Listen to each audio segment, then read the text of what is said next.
Woke up, took a deep breath, realized I was suffocating from real niggerism. I ain't even have to eat yet, got a full plate, recognizing they don't recognize my rhythm. Tell the devil he can eat a dick, real spit that's lit. I know cause I'm bugged while he's down on his luck. Spill his guts with village rust, been eating us for lunch fast. 4,795 months, but we finna take over for the 9-9. One sip for all glass, slipper in the jaw. Lady liberties are trying to gotta kick in the balls. About just cause, every beast has balls or claws, but us can't even call for help. All we have is so-called knowledge yourself. Even that's manufactured, whole quiet is kept. More money, more problems, we acquire more debt. Generational wealth is at the bottom of a well. Solitary confinement in a mighty cold cell. In a land which no man dwell. All the violence being felt. Neck harness with a noose, whip back full of wealth. From the terror in your eyes to the vision of the youth. Deformed, be born, about to see 4 units in the city in a drop. That's Nino. Separate your wig from your scalp. That's chemo. Sabi, no weed, no molly. Act bevo, lottie. That Hollywood shit is for the birds. Frankly, I'm really perturbed. Doesn't anyone serve the people that deserve a hero reserved and regal immersed in evil in a place with a race that emerged. Illegal got zero tolerance for ego tolerance. I see no progress. Why we so complicated? Cold day in hell when this hell freezes over you. The only thing colder is the stare of a warrior. The tell is hella watered down. The truth is always warrior. Endure to the end, even when the lies in the den and it's time to make amends. Glass ceilings brassing over. My profession is connected with the shot eyes. Yeah, I used to hot box, smacking like some pop rods, running like a stopwatch. Everything top notch when they wanna hopscotch, flip flop. Listen like some titties out of crop top. City on clock. Nigga know a nigga talking patois. Everybody back off. 3, 2, 1, finna blast off. Drop a bitch, how they do it in a dance hall. WWE on the freak, J Dez want the beat, so it's always eat. No, we always eat good. Fleetwood making out of each hood. Holy is the priesthood, superior to preachers, fucking let them drink blood. The condition of my people, he's an emo fuck religion, and the alternate opinion is an enemy of God. Been raped, robbed, murdered, forgot. With a victim mentality, we created a facade with the makeup on. It's a ruse, mirage, abused by the blase blob. This is all they fault, this is all they fault. By they, I mean white folk, Caucasians, cavemen. The synagogue of Satan is a fine dog, is blazing. I'm a stoke it in the mind. I was high, to do slaying niggas going Super Saiyan, growing beards. It's amazing. Go to church, that's pagan, that cross, that hangman, a cranium for maintaining all dethroned. But to break that mold, I rip the soul out with a switchblade. Let it know not to be bitch made. You'll find out on this day. It's the Lord's battle, so shit take. A cold day in hell when this hell freezes over you. The only thing colder is the stare of a warrior. The tell is hella watered down. The truth is always warrior. Endure to the end, even when the lies in the den and it's time to make amends.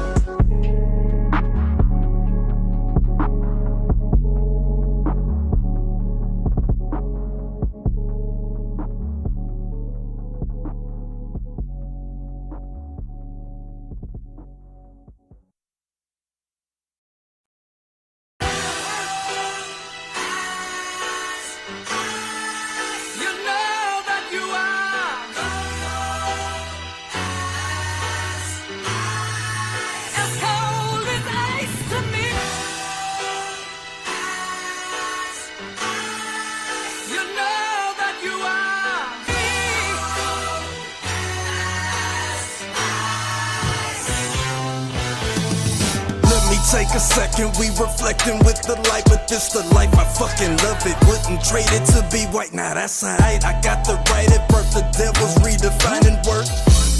Someday you'll pay the price. No, I don't break a fold, I need and bake the dough, then recreate the flow. They think they making dough, what they forsake is so essential. Over lentils, get your issue. Guess who's on this instrumental with you? A damn if we was family, view unread and call it spam. I'm not a fan of Antichrist, they slayed the man. I swayed the Tim like here I am, the son of Sam is taking shots at David Berkowitz. Pussy. Someday you'll pay the price. A different discipline existed in this New York state of mind. Say sin, not no, not the actor, but the year we's effort. Not one thing in mind to grind until this gavel turns its words to mirth from Babel.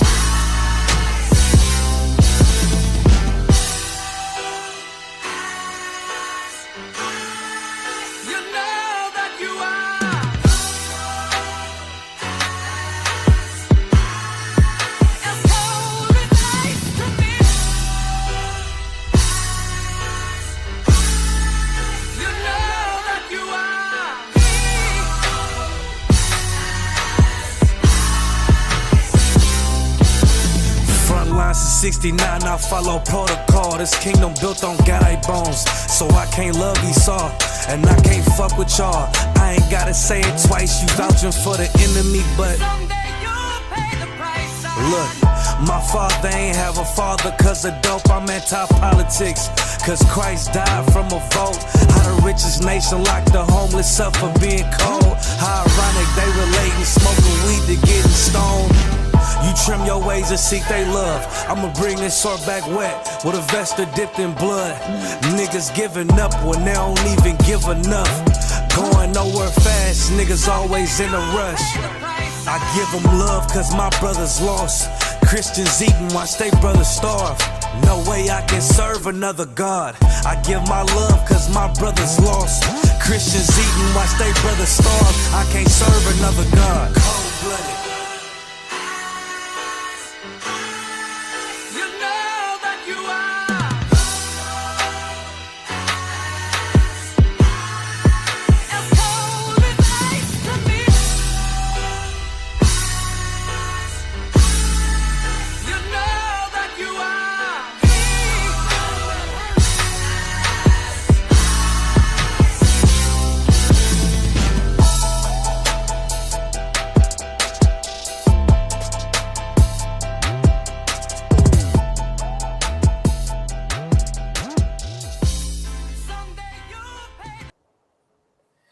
All right. Shalom. Girl, you live with the Israelite School of Universal Practical Knowledge. Priest and Captain Soccer War holding down the class live from Memphis, Tennessee. I see that's the problem right there. Every Tuesday, Wednesday, and Thursday, we have classes here in Memphis from 6 to 8 p.m. Central Standard Time. Since 1969, the Israelite School of Universal Practical Knowledge has been teaching so-called Blacks, Hispanics, and Native Indians the truth according to the Bible. What is the truth? Truth is that so-called Blacks, Hispanics, and Native Indians descend from the greatest people that have ever walked the face of the earth. The Bible identifies us as the lost 12 tribes of the nation of Israel. And in the year 2026, there's nothing more important than for God shows them people to learn the truth of who we are, where we come from, and what our purpose is on this earth. What we like to do with these classes is go into this book called the Bible to give brothers and sisters an opportunity to learn, to gain the knowledge, wisdom, and understanding that's necessary for us to come back to being the people the Most High called us to be, so we could reclaim our righteous place on the earth as kings, priests, princesses, and daughters of Zion. With that being said, we like to start the classes off with questions. If any brothers and sisters have questions online, all you got to do is type them in. If you have questions in the room, all you got to do is raise your hand. If there aren't any questions, then we'll go ahead and get into the topic of tonight's class. Y'all see, I tried to do the virtual background where you could have a, you see the whole inside of my office right here, but it doesn't work well with my setup that I have. So, I'm trying to find a way to get the class looking more how UP Clay classes look. But with this camera angle that I have and the setup that I got, this is what we have. You know what I'm saying? I've tried various angles. If I zoom the camera out too much, y'all see too much of the room. I got the fleur de lis on the wall up there. I got the two swords crossing, you know what I'm saying? I got a small desk that I'm utilizing right now. It's not the typical podium we have in the UPK where I got all of the ornaments set up, you know what I'm saying? That's why you don't see that visual. So I tried to go with the virtual background today, but it's slowing the visual up. So I'm just gonna go with the typical view that I've been utilizing. All right. But yeah, we'd like to start the classes off with questions. If there are no questions, then we'll get into the topic of tonight's class. What you see on the screen is the fruit of the forbidden tree. We're going to talk about what took place in the Garden of Eden in today's class. We can go back into Genesis, the second chapter, with the Lord forming Adam and with giving him the warning of not eating of the tree of the knowledge of good and evil. We'll go into Eve and her being beguiled by the serpent and really get an understanding of what the conditions that existed in the garden that made it so that Adam and Eve were able to be tricked by the serpent. There was something that was not present in the Garden of Eden that we have present with us today that can help us not make the mistake that Adam and Eve made.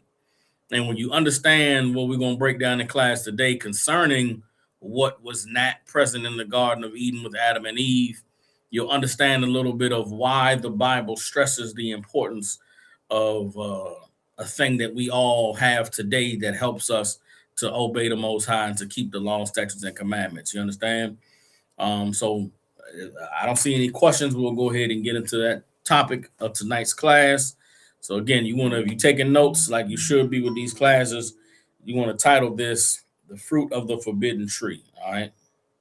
Or actually, a better title, which is the one that I have in my notes, is "Naked and Not Ashamed." That's what should have been the title of the class tonight. I messed that up. The title of the class should be "Naked and Not Ashamed," but you could also put "The Fruit of the Forbidden Tree." All right. So we're gonna start at Genesis chapter 2. We're gonna go to verse 15. All right, Genesis chapter 2, verse 15. And I remember before I came into the Israelite School of Universal Practical Knowledge, I had read the Bible, pretty much front to back, right? And it's such a vague memory that I have of me reading the Bible because what I did know at that time is that there was a lot that I did not know. You understand? And in my search for the truth, I knew that I would know that I found the truth when I found someone that could answer the questions that I had about what I didn't understand in the Bible.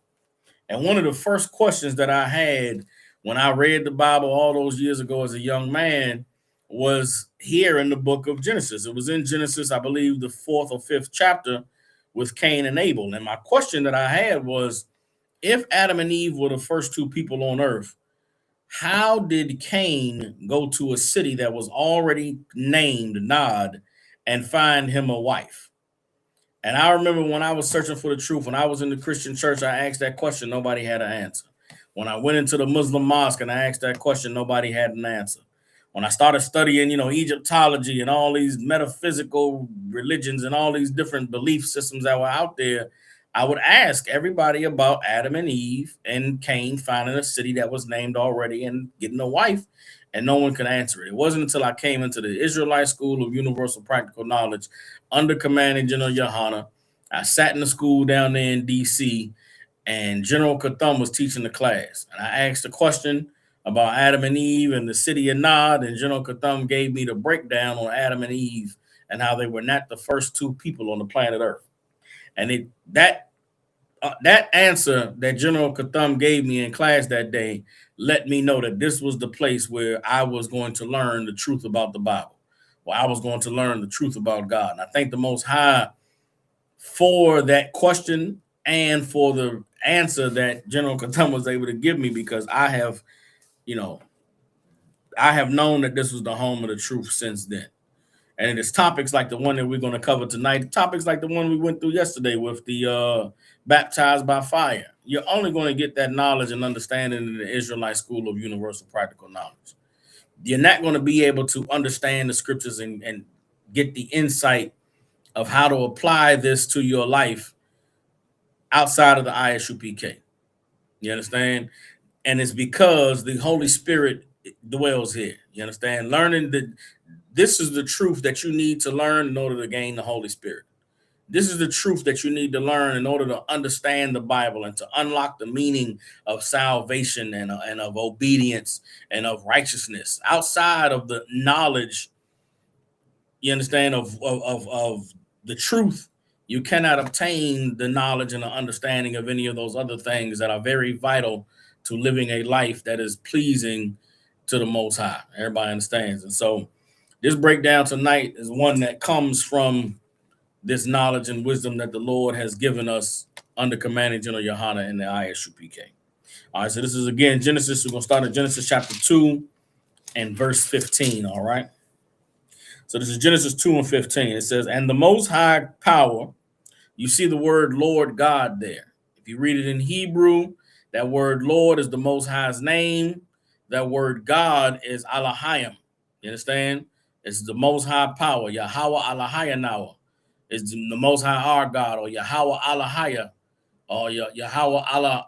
Yahweh Elohim is the Lord God. Everybody understands. So when I read Lord God, I'm going to say the Most High power. So everybody understands, all right? So this is Genesis 2 and 15. "And the Most High power took the man and put him in the Garden of Eden to dress it and to keep it." What was the Garden of Eden? The Garden of Eden was the choicest part of the earth at the time when humans were created. Mankind was made on the earth, and there was a part of the earth where everything was made available. You know what I'm saying? There was fruits, there was vegetables, there was, fresh water, clean air, grass to lay upon. Everything that man needed to have a good life was available in the garden. And that's where the Most High placed Adam after he rose him up and gave him knowledge. You understand? So the Most High placed Adam in the garden. And let's keep reading. He took dress it and to keep it, meaning what? To put it in order. The very first place where man began to have order on the earth was in the Garden of Eden. Everything outside of the garden was in disarray. There was no one that had the knowledge and the understanding and the meaning of life and to know what to do and what not to do. Outside of the garden, people were living how people live in the world today. Eating and drinking and having sex with whatever they want. They were just living their own life, doing what came instinctual to them. The garden and where the Lord placed Adam was the first place that man began to establish order and structure in the earth. All right, verse 16, and the Most High Power commanded the man, saying, of every tree of the garden thou mayest freely eat. You understand? But of the tree of the knowledge of good and evil thou shalt not eat of it, for in the day that thou eatest thereof thou shalt surely die. Now, here's what is important to understand about the Garden of Eden and about the trees that are in the garden. The trees that are in the Garden of Eden are not literal trees. The trees that are in the Garden of Eden are other nations of people. You understand? It's other cultures, other belief systems, other ways of life.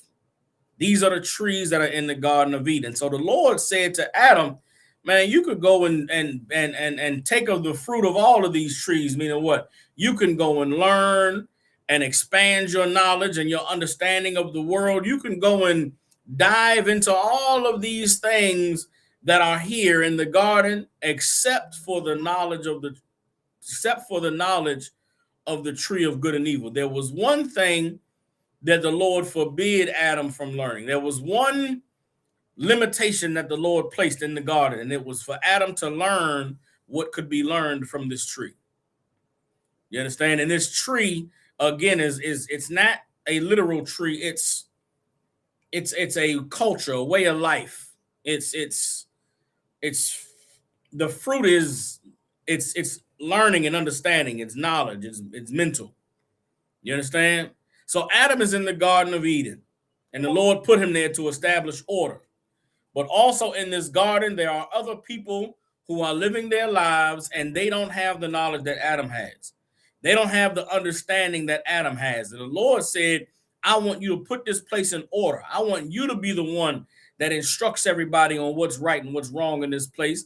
And as you encounter the trees in this garden, there's going to be different stuff going on. It's going to have different ways of doing things and different thoughts and different ideologies and philosophies, different ways of life. And you can dive into them and you can understand them and see what they got going on. But there is one thing that you are not allowed to learn, and that was the tree of the knowledge of good and evil. What that tree of knowledge of good and evil was, we'll get into as we go further. But I want to establish that the story of Adam and Eve in the garden is largely metaphoric and it's figurative and metaphoric. It's not literal. A lot of what you read in the book of Genesis, from Genesis 2 to 6, is largely like the book of Revelations. It's a lot of it's not visions. I'm trying to explain it. It's not literal. It's figurative. It's metaphoric. You understand? As we get into it further, you're going to understand the serpent in the garden was metaphor. Eve being made of Adam's rib was metaphor. Adam being formed of the dust of the earth is metaphor. All of it is metaphoric. So Adam in the garden with the trees all around, the trees are metaphoric. They're not literal trees. They are nations and races of people with their cultures and their understanding and their knowledge of the world. The Lord said you could learn of all these trees. You could eat of the fruit of all these trees, learn and understand what they believe and what they think and how they live. But from this tree, you are not to learn. Everybody understands? So let's go ahead and get into it a little bit further. Let's drop down from Genesis chapter 2 and 17, and let's skip forward to Genesis 2 and 21. All right, and this is the formation of Eve. Again, I'm taking you through the metaphor so you can understand what is going on in the garden before we get into the serpent and the transgression and what was missing in the garden that enabled Adam and Eve to be tricked by the serpent. All right. So this is Genesis chapter 2. We in verse 21. It says, and the Most High Power caused a deep sleep to fall upon Adam, and he slept. And he took one of his ribs and closed up the flesh instead thereof. And the rib which the Most High Power had taken from man, made he a woman and brought her unto him, unto the man. And Adam said, this is now bone of my bones and flesh of my flesh. She shall be called woman, because she was taken out of the man. Everybody understands? Now, the deep sleep that fell upon Adam was not literal. How do we know that the deep sleep that fell upon Adam was not literal? Let me get prove to you that the deep sleep was not literal. All right.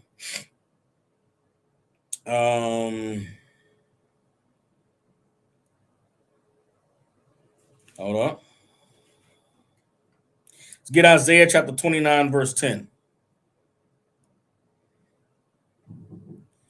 Get Isaiah 29 and 10. All right. This is how you know that the deep sleep that fell upon Adam is not literal and that it is figurative. All right.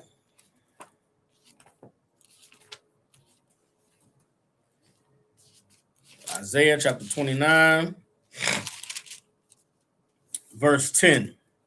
It says, for the Most High has poured out upon you the spirit of deep sleep, and closed your eyes. The prophets and your rulers, the seers, has he covered. Verse 11, and the vision of all is become unto you as the words of a book that is sealed, which men deliver to one that is learned, saying, read this, I pray thee. And he saith, I cannot, for it is sealed. And the book is delivered to him that is not learned, saying, read this, I pray thee. And he saith, I am not learned. The deep sleep that fell upon Adam was a time of Adam not understanding what he was going through, what was happening in his life. Very much like our people, we have gone through a period of deep sleep where we have not known who we were. We have not known the truth about God. We have not known how we're supposed to live. We have the Bible. We were given the religion of Christianity. We were taught about a Jesus and a God that loves everybody, but yet we cannot find our way to doing what God said to do. We have not found our way to being the people that God called us to be. Why? Because we are in a deep sleep. Even though we have the Bible, we have the words, we have the religion, we can't find a way to be the people that God called us to be. Now we're receiving the truth. Now we're getting the knowledge and the understanding. And what are we doing? We're waking up. We're waking up to how we're supposed to live. We're waking up to how we're supposed to eat. We're waking up to knowing that we're supposed to keep the Passover and keep the high holy days and no longer celebrate Christmas and Thanksgiving and Valentine's Day. Before this knowledge and understanding was made available to us, we were in a deep sleep. Well, in this same vein, Adam was in a deep sleep when the Lord made Eve his wife. You understand? What was the process of Eve being taken from Adam's rib? Remember, Adam was placed in the garden and was given instructions to dress it, to put it in order. As Adam is in the Garden of Eden and he's around all these other trees with their knowledge and their understanding, Adam has the laws of God. Adam has the understanding and the wisdom that was given from the Most High. And Adam is out there teaching. Adam is interacting with other people and he's dropping the truth and telling them, nah, man, the Lord said we're not supposed to eat that. And we're not supposed to do this. And we're not supposed to do that. Well, there's a woman in Adam's family that is hearing him. This woman that's hearing him is learning from Adam and she's being drawn closer to Adam. And without Adam understanding it or knowing it, this woman that he's been teaching and been raising up becomes his wife. Adam looks up one day and realizes, damn, this sister that I've been dropping the truth on has been learning from me all these trees in the garden, all of these cultures and all of this knowledge and these different ways of life that are available. This woman wants to follow me. This woman wants to be down with what I'm down with. Adam realized that the Lord took a woman that was from his family, that was close to him, and made a wife. You understand? That's how Eve was formed. Eve was a woman that was already alive, already living.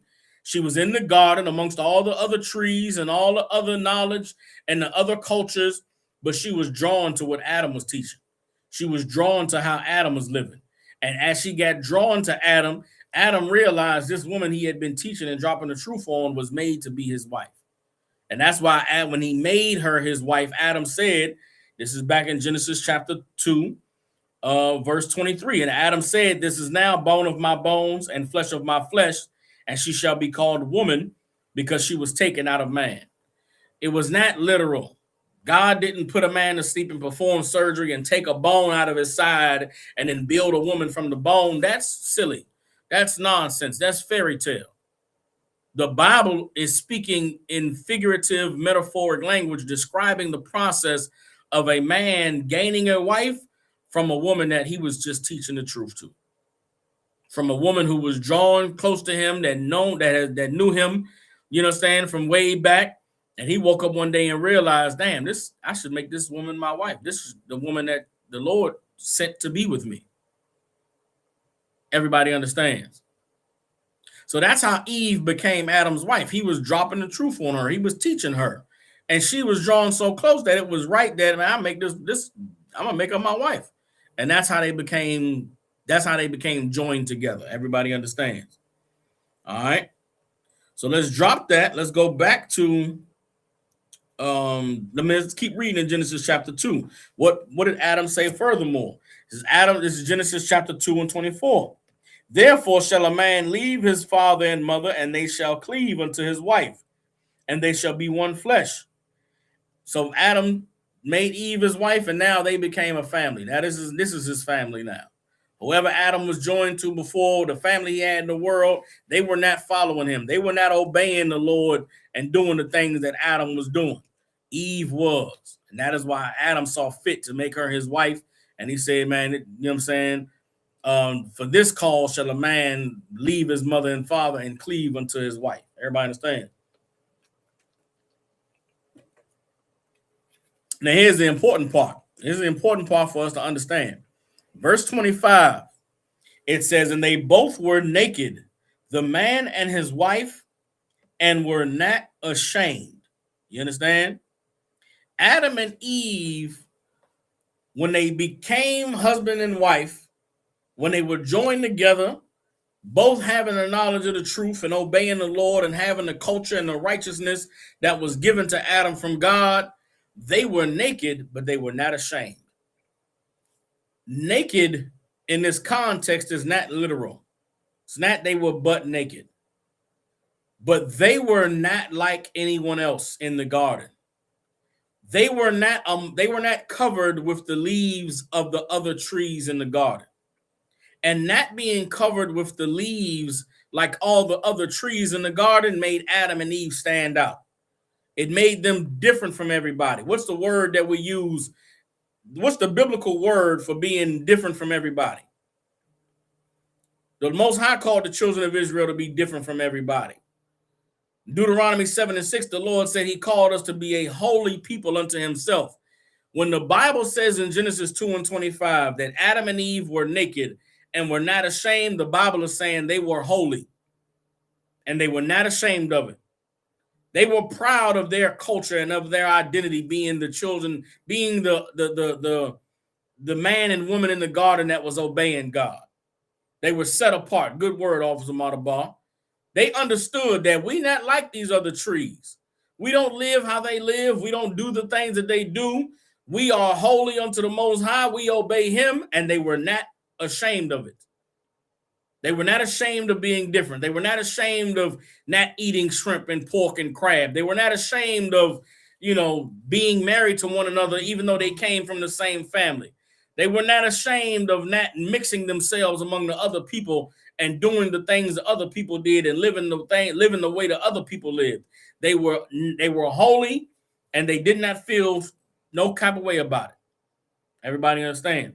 It's important to understand the state of Adam and Eve when they first were together and had the knowledge of the Most High, and then to understand what changed when they transgressed the Most High and followed the serpent.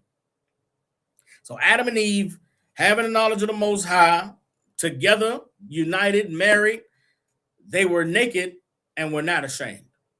Now let's go and drop down to Genesis chapter 3, and we're going to start at Genesis chapter 3, verse 1. All right. This is Genesis chapter 3, verse 1.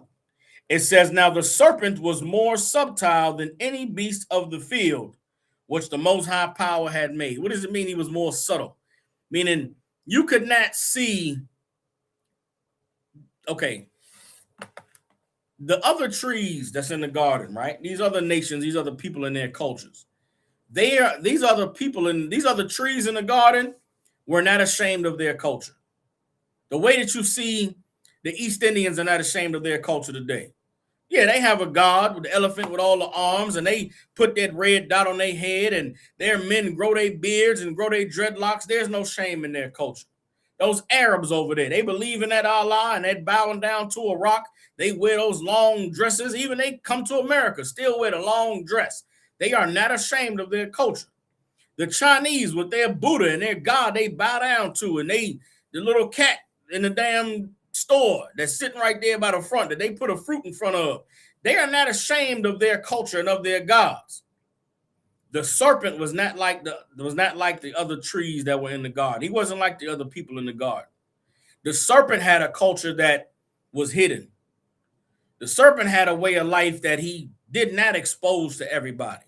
The serpent had a culture that was not something he was openly sharing with everyone.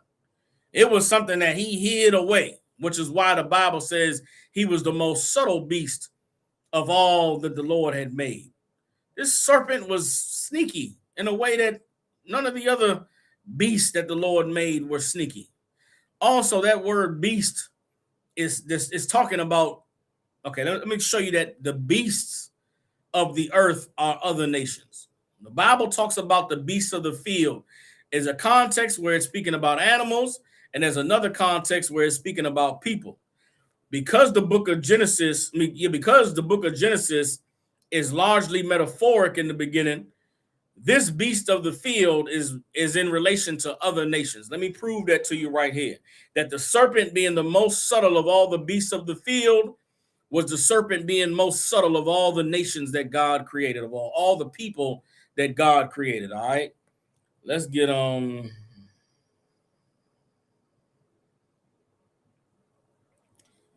let me get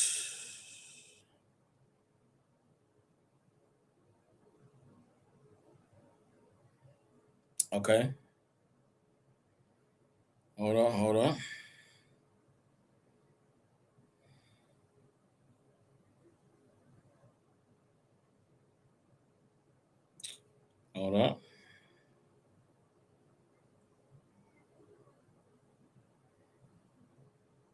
Okay, this is Ezekiel chapter 34, verse 5. Everybody understands?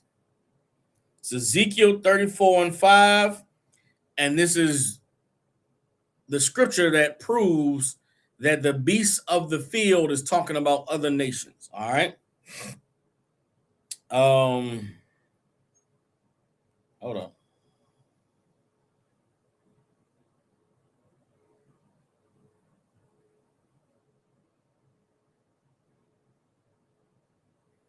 Hold on.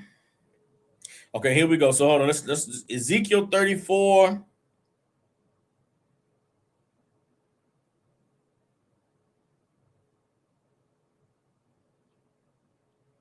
Ezekiel 34, and let's start at verse 7. All right. Ezekiel 34 and 7. It says, therefore, ye shepherds, hear the word of the Lord. As I live, saith the Most High Power, surely my flock became a prey, and my flock became meat to every beast of the field, because there was no shepherd. Neither did my shepherds search for my flock, but the shepherds fed themselves and fed not my flock. Everybody understands? The metaphor here is the Lord is talking about Israel as sheep and our leaders as shepherds. And because the shepherds did not watch over the flock became meat to the beasts of the field. Now, the beasts of the field are what? All carnivores, wolves and lions and snakes and vultures and all the animals that eat other animals.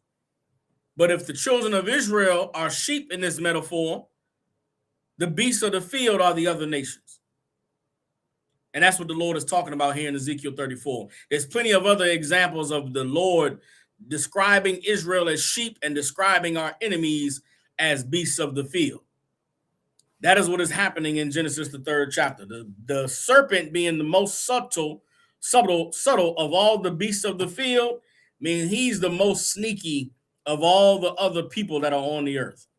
All the other people living at the time that Adam and Eve encountered the serpent was the most subtle. Everybody understands.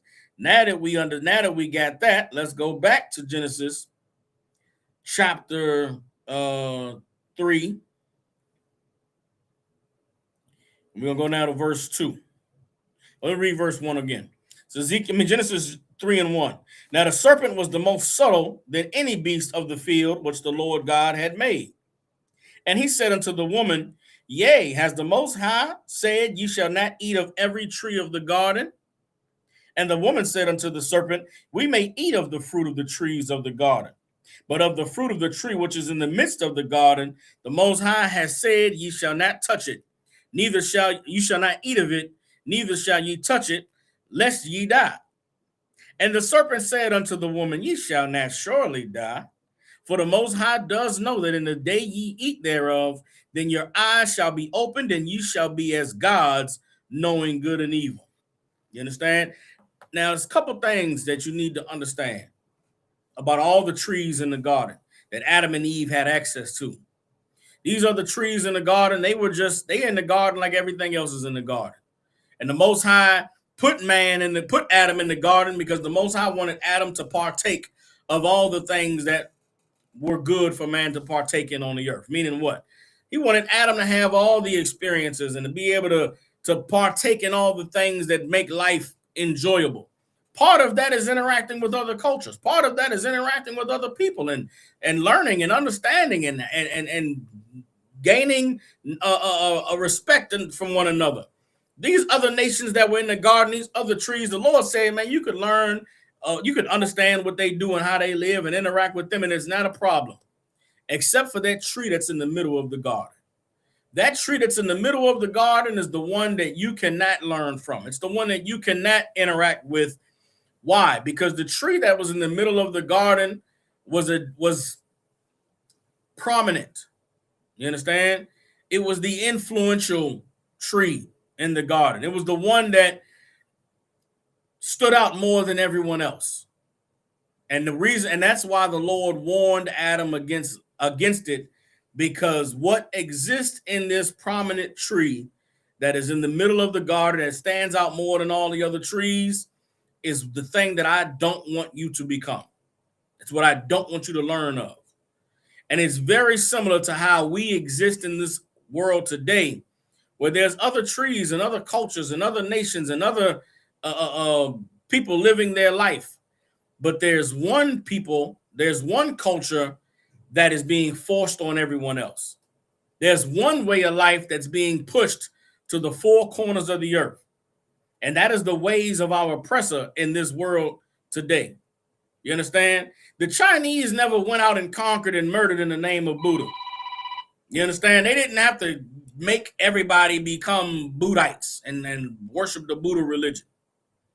The Africans in their many villages with their many different gods never set out and conquered and unalived people in the name of their, alligator god or their river god. They live and they worship whatever they worship in their land. The East Indians never went out and conquered everybody and made everybody bow down to Shiva. You understand? But when our oppressor rose to power in the earth, he went out and conquered everybody and made everybody bow down and believe in the image, you understand, of Caesar Borgia. made everybody convert their belief and say that the white man was God, that the white man was Jesus. They painted themselves as the image of everything great and mighty of all the nations. That's what the tree in the midst of the garden was in the days of Adam. And what have we found lies underneath the culture of our oppressor, the culture that's being pushed on everybody around the earth? It's a culture of oppression. It's a culture of, understand, everything that is evil and unnatural that goes against God. On the surface, our oppressor seems to be wonderful and holy and everything great, and technology and all the good things come from America. But what's going on really? What is the culture of America really? The culture of America is Jeffrey Epstein. The culture of America is the Roman agoge. You understand? Our oppressor's culture is built on homosexuality. It's built on pedophilia. It's built on, sex trafficking children and women. It's built on lies. It's built on incest. It's built on everything horrible and evil. That was the tree in the midst of the garden. That was the fruit that the Lord never wanted Adam and Eve to partake of, because to learn of that would put you against the Lord, put you in opposition to the Most High. Everybody understands? The tree of the knowledge of good and evil was the knowledge of how the serpent and his people lived. And Adam and Eve were never meant to learn and understand this. How do you sum up the culture of our oppressor? How do you sum up the culture of the serpent that was in the midst of, and the serpent and the tree that was in the midst of the garden? You sum up their culture with with 3 words: rebellion against God. Rebellion against God is the culture of white people. Everything that God says, the white man's culture is the opposite. You cannot obey God and be a part of the culture of America. You cannot partake in the culture of our oppressor and obey God. And this was what God warned Adam against in the garden. All these trees, all this knowledge, all this understanding that you could just learn, you can learn it. But do not learn from the tree in the midst of the garden. Do not accept their way of life. Do not learn their way of life, because their way of life is going to cause you to disobey me. Now, how can I prove this? Let's keep reading. You understand?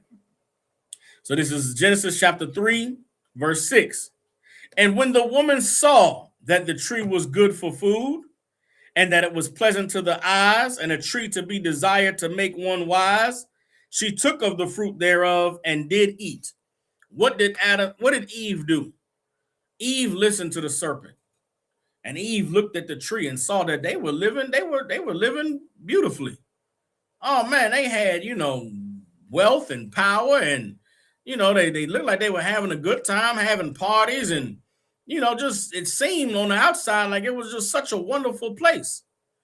When you're poor and growing up in the Black community, Hispanic community, the lives that white people are living look so just wonderful. It looks nice. You look on the TV and you watch Leave It to Beaver and Dennis the Menace and the different shows we grew up watching. And, being white people's lives look wonderful. Looks amazing on the outside. But those of us who were able to spend, get into that world of our oppressor and be close to them, you get a close look at their lives and you realize, man, this is something wrong is going on here. I was that kid that grew up in the Black community, and I went to school with white kids. I went to school with Asians. I went to school with East Indians, and I was cool with them in middle school. My best friends in middle school, I had a brother from El Salvador. There was a Jewish cat, and there was an East Indian cat. We was all best friends, and we used to take turns going to each other's houses and spending the nights and doing little things. And I remember being at that East Indian cat's house. His mother was a doctor. His father was a lawyer. And I remember his father used to beat his mother up. I remember being over there and his parents getting to arguing, and they, we had to leave out the house. And I remember him in confiding in us that his mother used to his father used to beat his mother, beat him and his brother real bad. And it wasn't because of their grades or whatever, but it was just that was their culture. Things don't go right, they take it out on the family. The Jewish cat that I was best friends with, there wasn't necessarily nothing evil going on in his house, but we knew of other kids who were being molested, whose family, whose parents were doing things to them. I remember it was a cat we went to school with. There was a girl that I was in my grade. Her older brother was like a senior. We were like 8th grade. This chick's brother was like a senior. And I remember we all found out that he took his little sister to a high school party, and had his friends run a train on her. And it was a horrible thing to learn. Like, damn, why would her brother set her up to get a train ran on her? And it was real odd and strange. But as I grow up and I'm a man and I look back, someone was being molested in their house. It was an evil, horrible house they was living in. And that is what the side of our oppressors that we don't get to see. Their culture is one that is built on pedophilia and molestation and sexual trauma in ways you can't imagine. That is their culture. It's not like it's a unique thing. It's not like it's 1 in a million or 1 in 1,000. It's almost every one of them, every one of their households. It's the Roman and the Greek custom. It's their culture. It's how they've always lived. They grape and molest and do sexual trauma to their children. You understand? And on the outside, looking in, it looks wonderful. It looks fun. I know those Epstein parties look fun. Oh, man, the Epsteins and the island, man, there's girls running around at Playboy Mansion. Oh, man, there's girls running around, they naked. You go in there and have sex, man. You go in a room and get it in. Then you get there and find out that in this room, there's sex being had, but there's no women. Yikes. You go in a room and there's stroking and bodies and oil, and you look around and there's no broads in there. What? You go to, you go to acting classes and take acting classes. You get in the gym and you work out and you get all strong and your body get all cut. And you go to the audition and it's a man in a room and a couch. And you go in there and you want the role. Well, we have a certain look we're looking for. We need to, take your shirt off. Let us see your body. Let us look at you. Let us, this and that and that and this. And, well, this is the scene where you're going to have to do this and do that. I need you to demonstrate to me how well you can, get into character. And next thing you know, you're grabbing your ankles and some man is inside of you and you're a big time Hollywood star now. Now you're a celebrity. Now you at the top. You understand? And all of this puts you in violation against God. All of this puts you in rebellion against the Most High. And that is what the Most High did not want Adam and Eve to partake in. He did not want them to partake in breaking of his laws and going against what he taught them. You understand? And that is what the serpent was selling to Eve. The serpent was selling to Eve, man, them laws he gave you could break that. You're not going to die. You'll live good. God is holding you back from how great you can be. God is holding you back from how much you can enjoy life. The dream that's being sold to us right now about our oppressors' culture and way of life is that somehow it's better than serving God. Somehow joining them and being an oppressor is better than being the oppressed and waiting and hoping on God. The lie and the dream is that America is the greatest place that has ever existed on the earth. And if America falls, there's nothing but hell and horror and torment that comes after. Not realizing that, blocking you from understanding that when America falls, Christ's kingdom rises. We could have a kingdom of God's righteousness in full effect where we don't abuse one another. We don't take advantage of one another. We don't oppress each other, but we all live together and everybody has what they need because we all following the laws of God. That is what they try to block you from. That's what the serpent did to Eve in the garden. Blocked her from understanding that her life was already perfect. She already was wise and already was living a good life. She already was like God because she had the knowledge to keep her and her husband naked and not ashamed.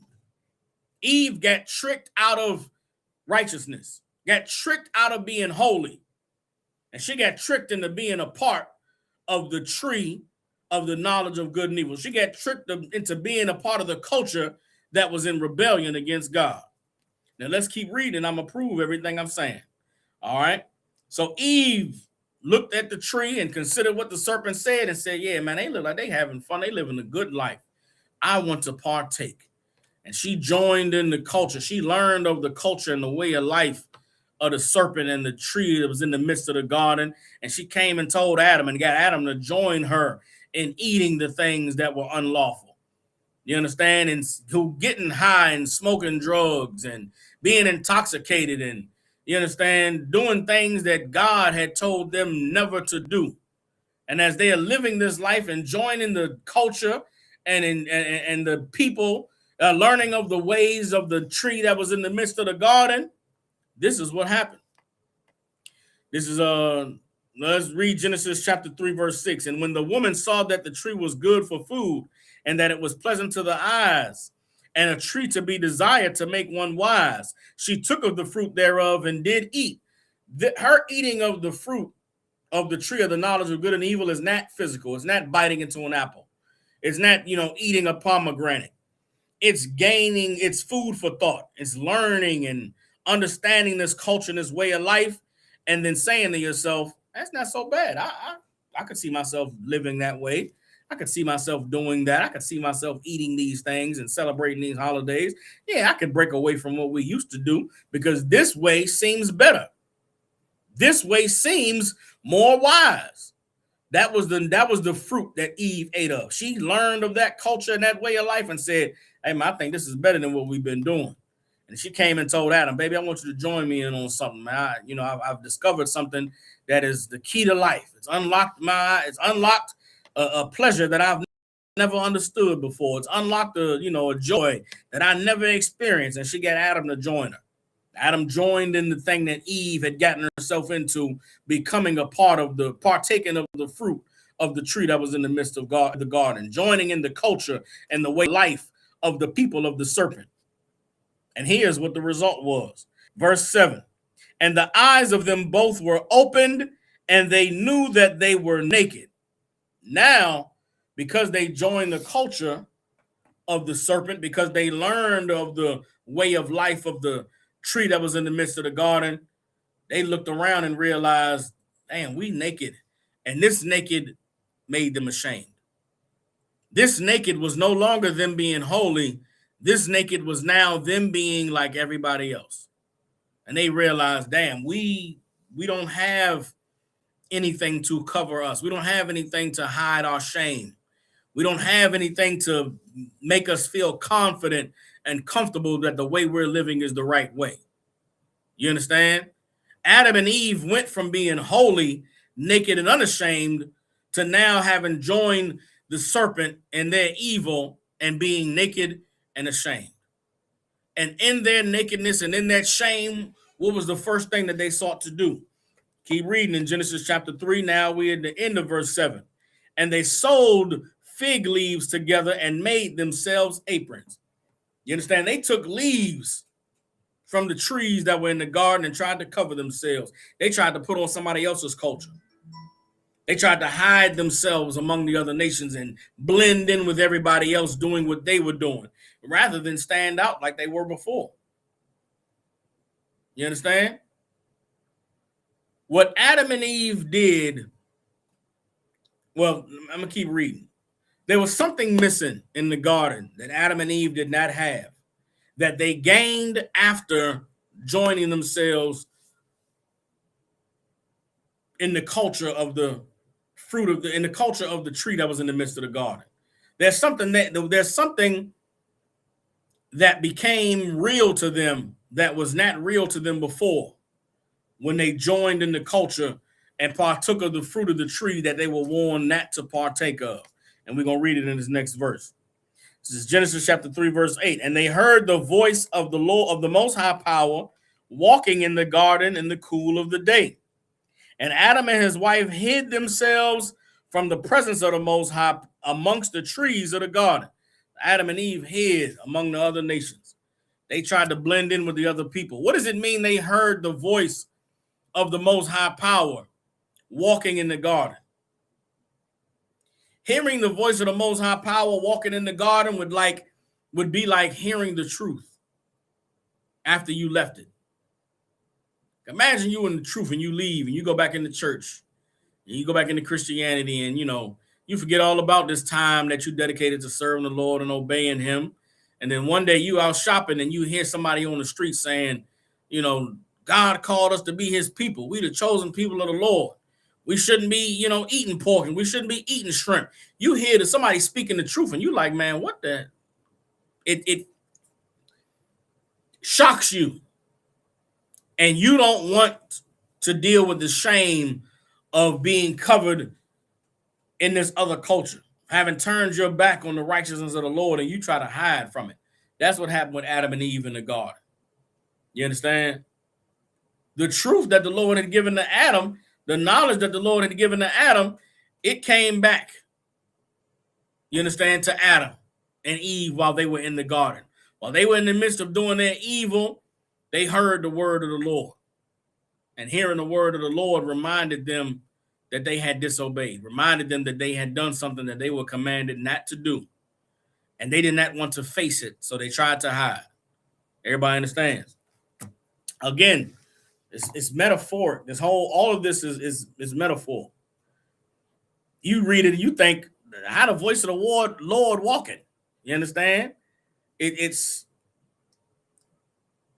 metaphor. Everybody understands. So let's keep reading. Verse 9. And the Most High Power called unto Adam and said unto him, where art thou? Adam, man, where you at? I'm in the garden. I'm looking for you I'm looking for you to be doing what you're supposed to be doing. I'm looking for you to be living holy, to be keeping my laws, to be teaching. Where are you at, Adam? Adam was not to be found. You understand? And when the Lord called for Adam, verse 9. So like in verse 9, and the Most High Power called unto Adam and said unto him, where art thou? Verse 10, and he said, I heard thy voice in the garden, and I was afraid because I was naked, and I hid myself. Adam said, I heard you, and I was afraid. And so I hid myself. What Adam and Eve gained after disobeying the Lord that they did not have before was fear. Fear is what was absent from Adam and Eve in the garden. They were given instruction. They were given everything that they could have. They were given a life that anyone would desire. But what Adam and Eve did not have was the fear of the Lord. And because Adam and Eve did not have the fear of the Lord, they were able to be enticed by the serpent. Eve was able to be enticed by the serpent because she had no knowledge or understanding of the consequences of disobeying God. So listening to the serpent wasn't even that big of a deal. It wasn't even a major thing.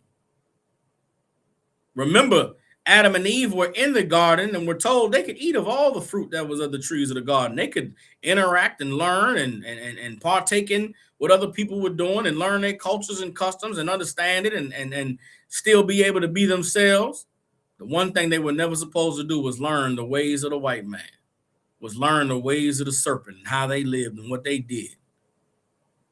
But without the fear of the Lord, Eve was able to consider what the serpent said and said, damn, he may be on to something.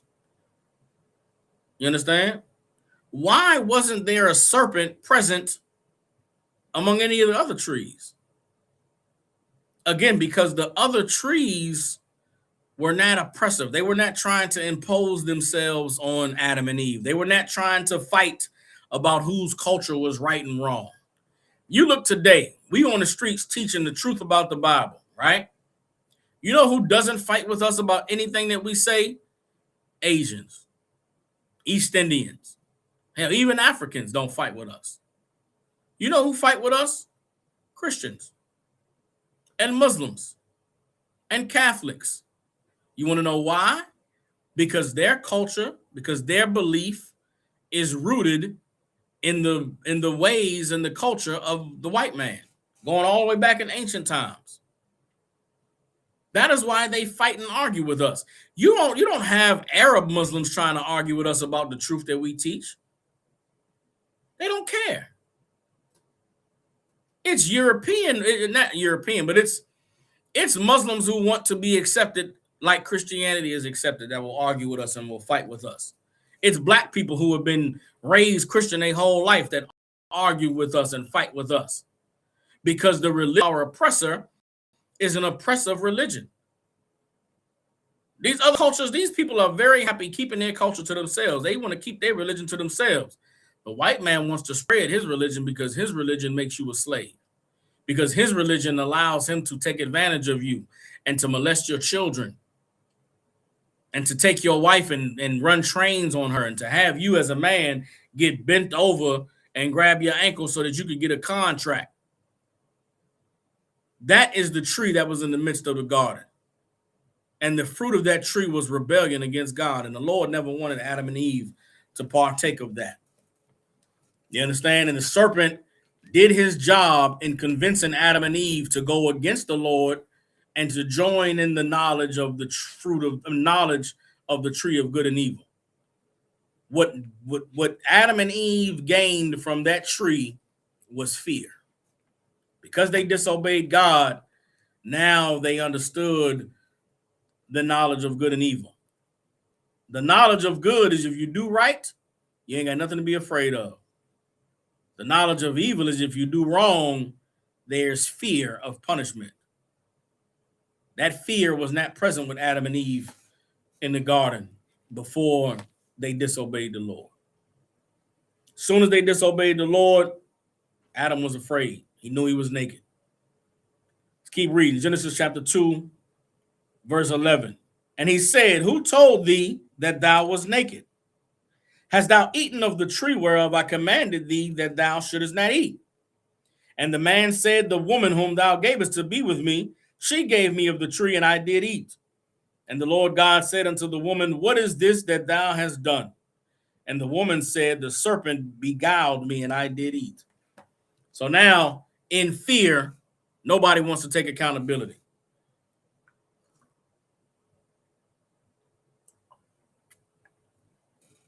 In their fear, nobody wanted to be responsible. In their nakedness, nobody wanted to tell the truth about what happened. Everybody wanted to pass the buck. Adam, when he was confronted, should have said, I disobeyed you, Lord. I did what you told me not to do.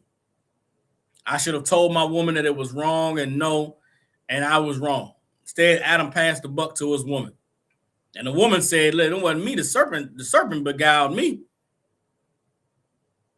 And it angered the Lord that not only did they disobey him, they hid themselves by covering up with the covering of another nation.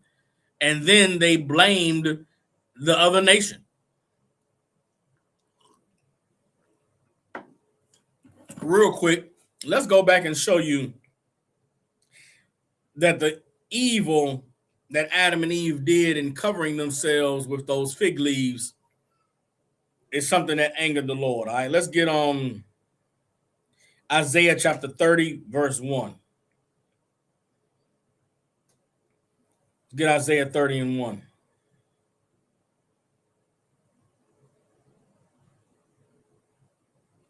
You understand? And Isaiah 30 and 1 is a precept for Genesis 3 and 7. You understand? The eyes of both of them were open and they knew that they were naked, and they sewed fig leaves together and made themselves aprons. You understand? Isaiah 30 is a precept for that, for the evil that Adam and Eve did. Once becoming ashamed of their nakedness, they tried to hide themselves among the other peoples. Isaiah 30 and 1 says, woe to the rebellious children, saith the Lord, that take counsel, but not of me, and that cover with a covering, but not of my spirit, that they may add sin to sin. It's one thing to rebel against God, to disobey him. It's another thing to hide, to try and pretend that you didn't do it, to pretend like nothing happened, nothing to see here. So how do you do that? How do you pretend that nothing happened? Imagine you in the truth and you know you can't have sex with white women. You go have sex with a white woman and leave the truth. You go back to being Christian, so you'll never have to face the school. It's wrong to deal with white women. You just fall out, never talk to nobody, never tell nobody what happened, and one day brothers see you with a white woman. And you added sin to sin. The sin was having sex with a white woman. Rather than you confessing and manning up and dealing with it, you leave the school and run back into the church. You add sin to sin. You understand? Imagine you in the truth and you go get high. You start getting high. You fall right back into addiction. Rather than you getting help and getting counsel and confessing your sin, you just go back in the world and just go back to being a drug addict. You add sin to sin. That's what Adam and Eve did. Adam and Eve sinned against the Lord and then just went all the way into it. Just turn their back on the truth. Turn their back on the Lord and follow his commandments and just try to blend in with everybody else. Guess what? You cannot blend in with everybody else once you've taken an oath to serve the Lord. The same way the Lord came and found Adam and Eve hiding in the garden, the Lord will come find you hiding in the garden today. He'll find you hiding among the trees. He'll find you hiding amongst these other nations. And it'll be a shameful, horrible thing. You understand? Adam at least confessed, man, I was afraid. I was naked. I hid. The Lord said, who told you was naked? Did you do the thing I told you not to do? Did you learn the thing I told you not to learn? Did you go and mix them up? Did you go among them people I told you to stay away from and learn their ways? And Adam said, it was the woman that you gave me that made me do it. And the woman, he said, woman, what the hell did you do? Man, look, the serpent came and told me that it was beautiful and wonderful. I got tricked up. That is not an excuse. That is not acceptable for someone to convince you that there's a way of life that's better than the way of the Lord. Shame on you. That's what Adam and Eve felt. That's the nakedness that they described after eating the fruit of the tree of knowledge, of the knowledge of good and evil. That fear brought on shame. And that shame made them hide themselves. You understand? Let's keep reading in Isaiah 30. This is Isaiah 30 and 2. That walk to go down into Egypt and have not asked at my mouth, to strengthen themselves in the strength of Pharaoh and to trust in the shadow of Egypt.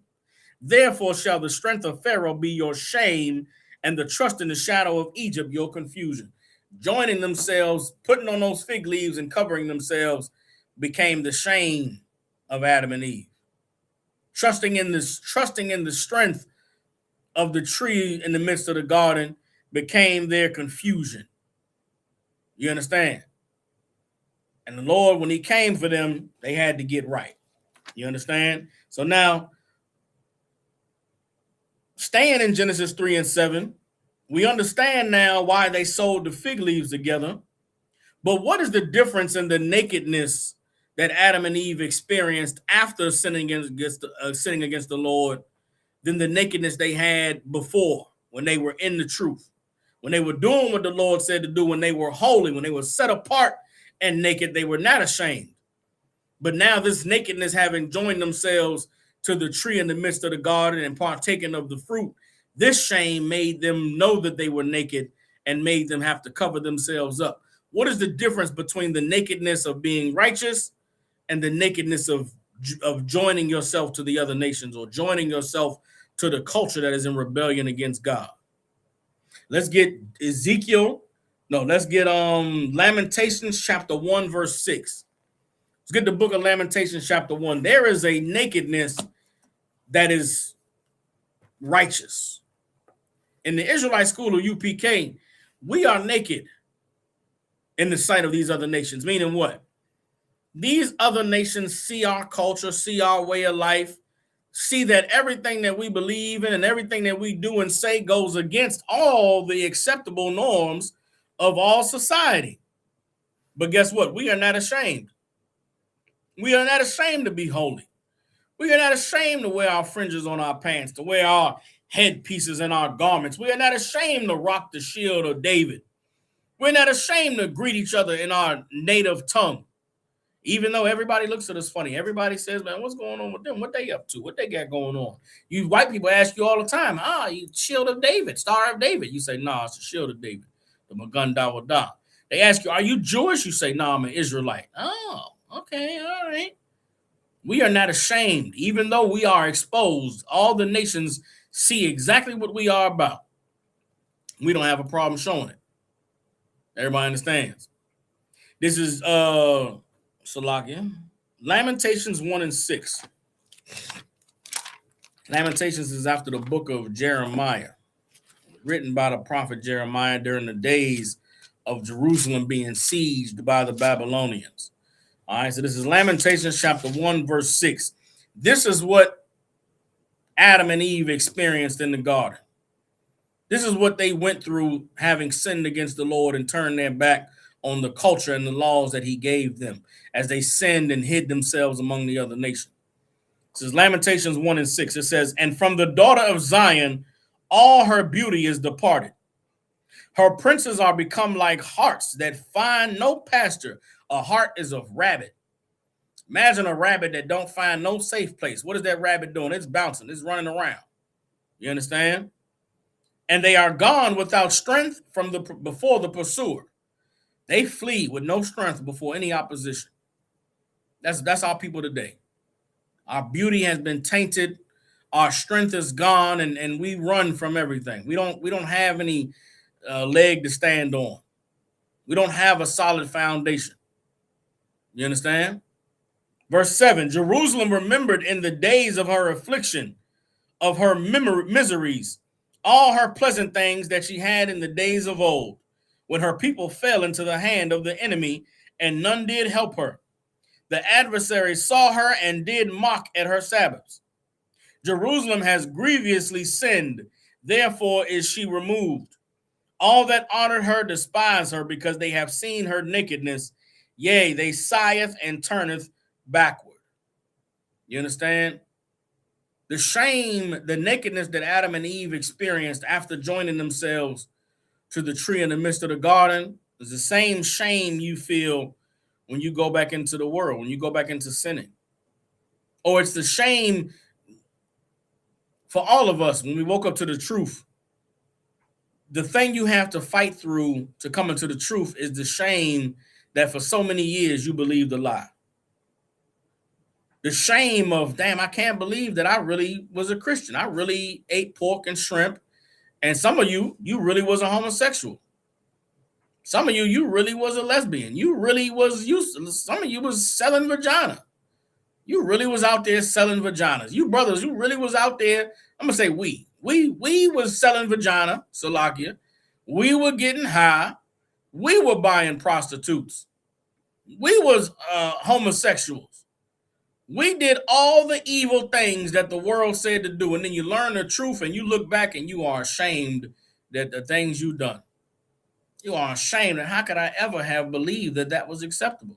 How could I ever have believed that that was the way to go? How could I ever have trusted that that was okay? Well, that was the shame that Adam and Eve felt. They were in the garden, looked around and realized, damn, we played ourselves, man. We were special. We were unique. We were beautiful. We were different than everybody else. Now look at us, doing what everybody else is doing. And it's a shame. And in the midst of that shame, you don't want to just, you don't want to just be another nigga. You don't want to just be another, drug addict. You don't want to be just another homosexual. You don't want to be just another victim of sexual trauma that you never healed from. And that's why a lot of people, when they come to that point, they go into the church, they try to find some way to clean themselves up. The only way to really get clean is to come into the truth. Adam and Eve were in the truth, left it, and joined themselves to other nations and their cultures. And then they realized that they had done something horrible and it was shameful. And when the Lord came for Adam and Eve, they had to answer for the wrong that they'd done. And understand this, the same way the Lord came for Adam and Eve after they joined themselves to the other nations and they learned what they were not supposed to learn, the Lord came for them. The Lord is going to come for you too if you leave the truth. You think you're going to leave the truth and this is going to be okay? Now the Lord going to come for you. The Lord is going to remind you of the glory that you lost, remind you of the truth that you turned your back on. I'll tell a quick story, man. Recently, I was in Nashville. I never thought of it this way until now. Recently, a few months ago, I was in Nashville, and there's a brother that used to be in the truth that left the truth. You understand? And this brother, we saw this brother. We was out there in Nashville. We was at a parade. We was all together, all of us and the brothers. And we seen the brother, and the brother seen us. And the brother walked by. The brother could have did anything. He could have said, "Shalom, Akim, hey, what's going on, y'all? How y'all doing?" Or he could have just said nothing. He could have just walked by and said nothing. But the brother passed by all of us and said, "Israelites, Israelites," and kept walking. And I saw the brother walking, coming up. I don't know if anybody else saw him, but I saw him coming up. I saw him get by us. I heard him say, "Israelites, Israelites," and I watched him walk on down the block. And it was amazing to me because the man that I knew was a brother who was a stand-up cat. This cat, he had some manhood about him. This brother that I knew, he would see us and say, "Shalom, Akim, what's going on?" And when the brother walked by and said, "Israelites, Israelites," I knew that there was a shame inside of him that he could not face us. He could not look us in our eyes. He could not stop and say shalom. He had to find some way to, break the ice. And that's what that was the Lord coming for him. Seeing us that day and him not being with us and not being a part of this anymore and not having that spirit he had, that was that shame that Adam and Eve felt. I know that brother felt it that day. And I pray the Lord keep my spirit strong that I never would experience that. But that has to be a horrible feeling. Has to be a horrible thing to know that you were in the truth and you did something evil and fell out of the truth. And rather than trying to get right, you just went back into whatever you went back into. And now the Lord shows up looking for you and you have to say, "I was afraid and I hid myself." You understand? Adam and Eve sinned grievously against the Lord. And they were reminded of the former glory that they had and had to look at the horror that they had brought upon themselves, having turned against the Lord, and they exposed themselves. They used to be special, used to be unique, used to be Adam and Eve were a man and woman that took a stand against the evil of the world, wouldn't partake in the cruelty and the wickedness of these other nations. Then so the serpent beguiled Eve and they jumped into the world. Then the Lord came looking for them and they had to deal with the transgression, deal with their evil. And the way that they had to deal with it is because of fear. Fear is what saved Adam and Eve after they sinned against the Lord. You understand? And it is fear, which is the gift that the Lord gave us after Adam and Eve. Because of the shame and the nakedness that Adam and Eve experienced sinning against the Lord gave them fear to bring them back in. But let's get some more scriptures on this nakedness, all right? To drive home the point, Adam and Eve, after they sinned, were naked and ashamed, so they covered themselves. That naked and ashamed is what we feel being in the world. Before you come into the truth, you are naked and ashamed being a part of the white man's culture, doing the things that they say are acceptable. And when you come into the truth, you have to let the shame of who you were cause you to be born again. You can't carry that shame and be who you are in the truth. You have to become someone brand new. You have to be born again. You have to become someone who looks at that old life you lived and said, "Yeah, man, I was disgusting. I was filthy. I was a horrible person." Some of us are still fighting with that old person. Some of us aren't completely disgusted with how we used to live. Some of us miss it. Some of us miss that old life. It was fun. Getting high and hoes and, homosexuality and prostitutes and Epstein parties. Some of you miss it. You better fight it out. Fight that thing that makes you miss being in the world. Fight that thing that is still trying to convince you that that tree in the midst of the garden is one to make you wise and like a god. That white man's world is so enticing. Oh, you can get money, you can have wealth with wealth, and with money, you could get any woman you want. You could just go ahead and buy you some vagina. I'm in the ISUP Canada Commanding General, Your Honor. I could be a millionaire tomorrow. You know what I would never do is buy a bitch. The hell I look like paying some hoe to be my girl. Bitch, what? I'm a priest and captain of the Lord in the ISUPK. If that don't impress you, bitch, then I don't want to deal with you.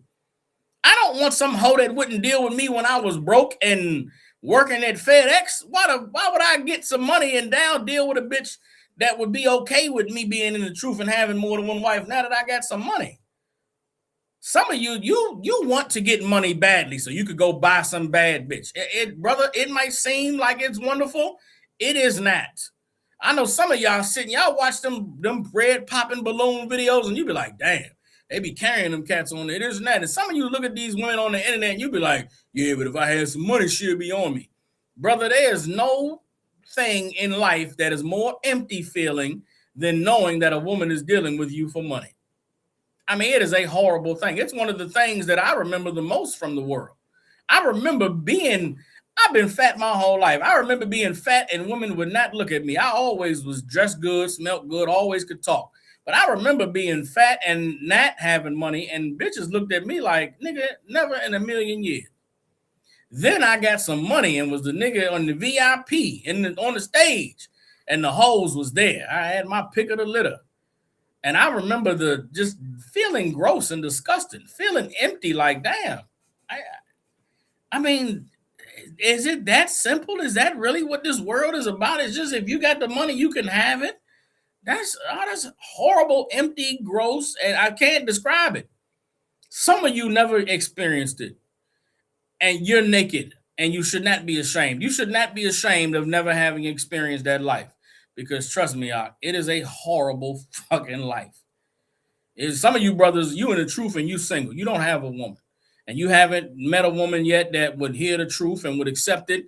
Brother, the Lord is sparing you. Any woman you meet, that will not be with you while you in the truth, that will not struggle with you, that will not fight with her family, to not celebrate holidays, that will not give up pork and shrimp. Any woman that would not give up, her check to let you be the man and make the decisions in the house, brother, that is not a woman that you want to waste your energy on. You don't want to fall in love with a woman like that. It's the Lord is sparing you, and we don't see it that way. We don't see the Lord is sparing us. All we see is all the sex we can't have. You don't see that bitch was a monster and was evil and would destroy you. You just look at it like, damn, these hoes don't want me. The Lord is sparing you, brother, with all them women that don't want you. Do not be ashamed that they don't want you. Do not feel bad that they don't want you. You have to realize that they don't qualify. They aren't on your level. They are not awoke and spiritual enough to see that you are the man that any woman would die for, would kill to have.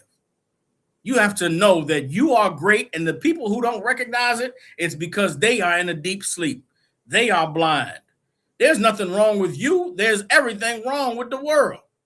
And everything that you desire that you can't have, the Lord is helping you. The Lord is protecting you. Stop looking at things that don't go your way in this life as though you lost something or you missed out on something. Nah, the Lord protected you, man.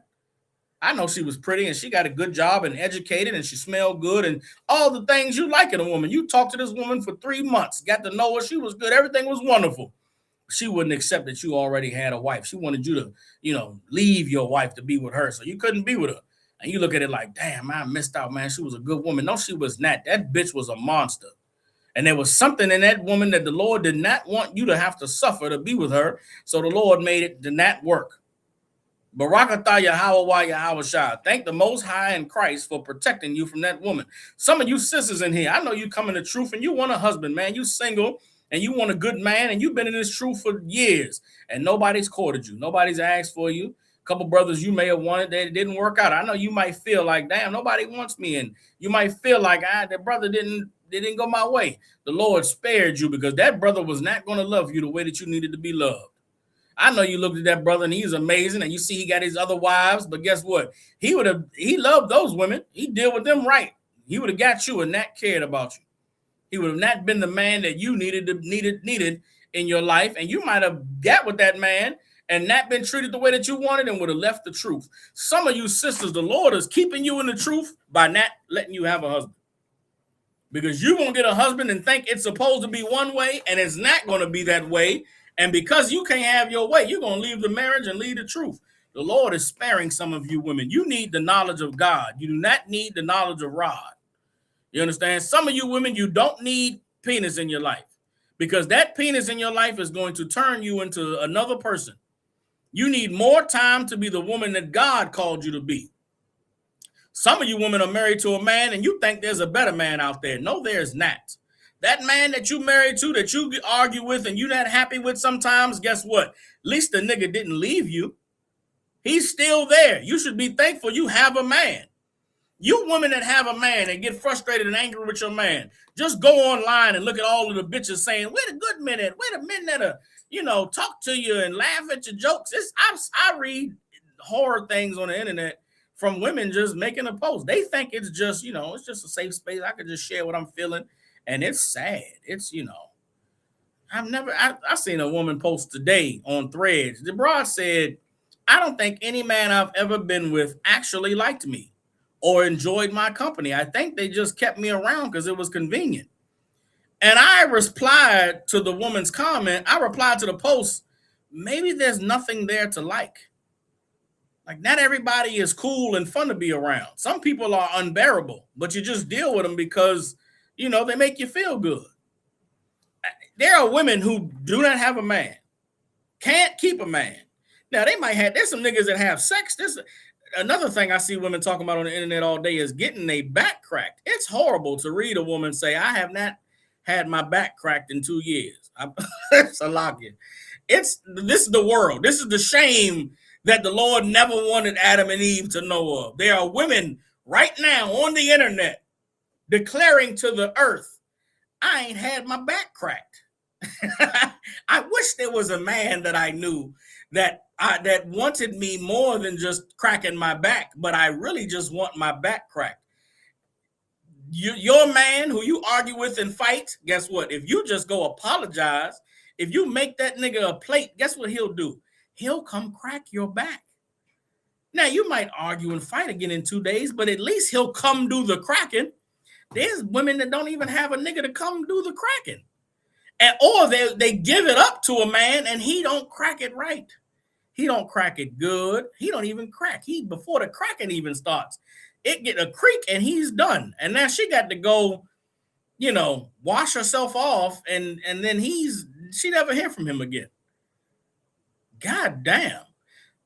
Some of you women, you in the truth and you have not been married yet. It is good for you. Thank the Lord. Because it is better to be unmarried than to be married to someone who's not going to deal with you right.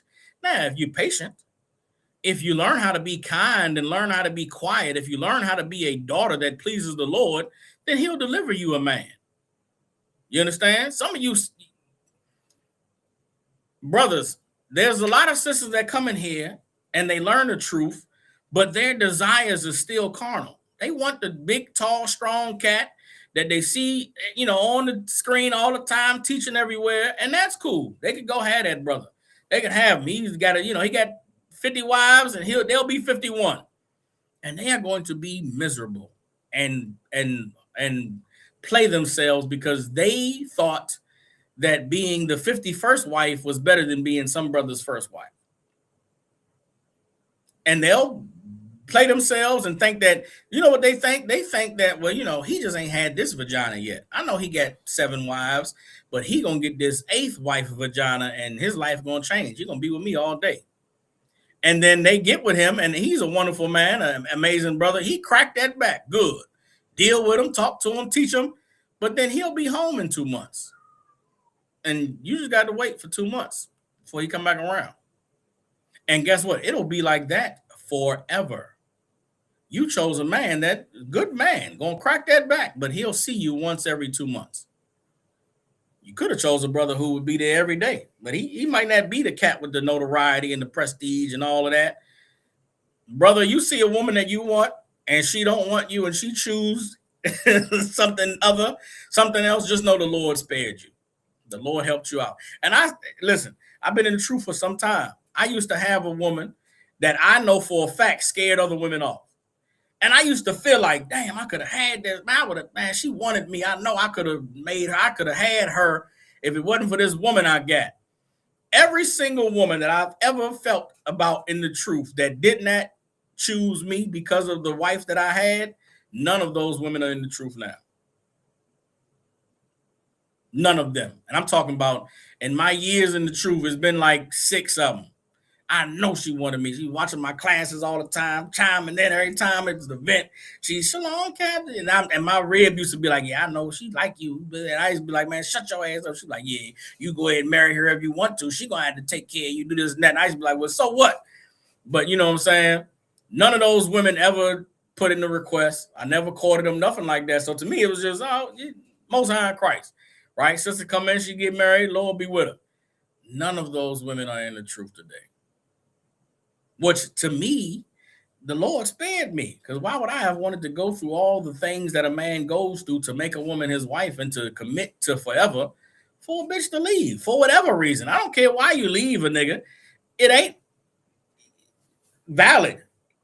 You understand? And these men in the UPK are honorable. We don't abuse women. We don't hit women. You understand? Your children are protected and all of that. You leaving a man because he don't come around enough? Did you know that before you married him? Did you know that he was busy and on the road all the time and he had prior responsibilities? You thought that he was going to get with you and that was going to stop? You thought he was going to marry you and then move to your city and live with you? Why the hell would he do that? He got responsibilities in his other city across the earth. Why would he come and live and move in with you? Or you thought that once you had sex with him, his life was going to change, that your vagina was going to open some magical box in his life to where, oh man, I got to go live there now. Are you, bitch, you retarded? Who told you that? What class did you learn that in? What council session did you have where you said, well, sir, surely I know the brother's busy all the time and he told me how much he got going on, but once I have sex with him, won't he just drop all that and come and move with me? No, no, that's not going to happen. So the woman get disillusioned and she get frustrated and she leave the truth. Sisters, if you're single and you haven't been chosen yet, thank the Lord. Because it is better to be in the truth and be unchosen than to marry a brother and it don't work and you leave the truth. You understand? Brothers, it is better to be in the truth and be unmarried than to marry some broad who tries to ruin your life. And because you won't change for her, she leave you. And now it's better to have not loved than to have loved and lost. Trust me. It's better to remain single in the truth till the right woman come along than to marry the wrong broad and you get a sample. You get a taste of what it's like to have a woman at home cooking and cleaning and looking all good and smelling good. And then you got to go back to just you in that crib and them boots and those braids with no broad around. Damn that. Salakia. I got on a tangent, went off, but we're right back where Adam and Eve were naked and ashamed. All right, let's get Ezekiel chapter 16. We're going to go to verse 35. All right, it's Ezekiel 16 and 35, speaking of the shame of Adam and Eve having sinned against the Lord. You understand? This is the shame and the nakedness that they experienced. That nakedness is shame. That nakedness was them knowing that they did something horrible and now they would be looked at as filthy and disgusting. And that is how we are when we are joined to our oppressor, joined to the tree in the midst of the garden that the Lord told us not to eat the fruit of, all right? It's Ezekiel 16 and 35. It says, wherefore, O harlot, hear the word of the Most High. Thus saith the Most High Power, because thy filthiness was poured out, and thy nakedness discovered through thy whoredoms with thy lovers, and with all the idols of thy abominations, and by the blood of thy children which thou did give unto them. Behold, therefore, I will gather all thy lovers with whom thou hast taken pleasure, and all them that thou hast loved, with all them that thou hast hated. I will even gather them round about against thee, and will discover thy nakedness unto them, that they may see all thy nakedness. You understand? This is what happened to Adam and Eve in the garden. Their shame was exposed. They were shown to be something that they were not. They was at one point they were holy. At one point they were righteous. At one point they were naked to the world these other nations lived in. They didn't understand that culture. They didn't know that way of life. They didn't know the joy and the pleasures of worshiping their gods and participating in their ceremonies. Then Adam and Eve went and joined themselves and did the evil and the evil, horrible things that God warned them about doing, and they realized this is a horrible life. And they were ashamed and they were naked, and their nakedness was exposed to all the heathens they joined themselves to. And then the Lord came back and said, man, where are you? What are you doing? And Adam said, man, I heard you, Lord, and I was naked and I was afraid and I hid myself. You understand? The best thing that Adam could have done was acknowledge to the Lord that he was naked, that he had hid himself. And when the Lord came down and brought judgment down on Adam and Eve, they took that judgment and they accepted it. And they learned from this evil that the fear of the Lord is the beginning of wisdom. The fear of the Lord is where you begin to understand that life is better when you just do what God says. Because a life where you don't do what God says is a horrible life, and nobody wants to live like that.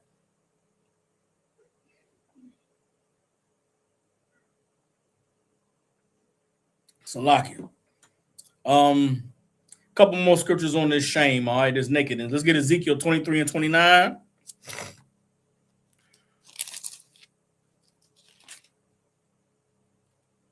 Ezekiel 23 and 29. It reads, and they shall deal with thee hatefully, and shall take away all thy labor, and shall leave thee naked and bare. And the nakedness of thy whoredom shall be discovered, both thy lewdness and thy whoredoms. You understand? Let's drop that. Let's get Deuteronomy 28 and 48. We are living in the shame that Adam and Eve experienced in the garden, being joined to our oppressor, believing their religion, following their way of life, following their customs, doing the things that they say that are acceptable, getting high, being homosexuals, abusing children, neglecting our children, not facing our traumas from the past, pretending to live as though everything is okay when you're miserable and suffering and dying inside. That is not a life fit for anybody. That is a life of shame and nakedness that God wants to deliver us from, but we have to come to him and accept his covering. We have to accept being holy and being naked to these other nations so that we can be righteous with the Lord. You understand? Deuteronomy 28 and 48. The Lord said that we were going to suffer in this land of our oppressors in one of all things and in nakedness because of our disobedience to the Most High. You understand? Deuteronomy 28 from verse 15 to 68 are the punishments that God said would befall the children of Israel if we disobeyed him. These are one of those things that the Lord said we would suffer. Deuteronomy 28 and 48. Therefore shalt thou serve thine enemies, which the Lord shall send against thee, in hunger and in thirst, and in nakedness, and in want of all things.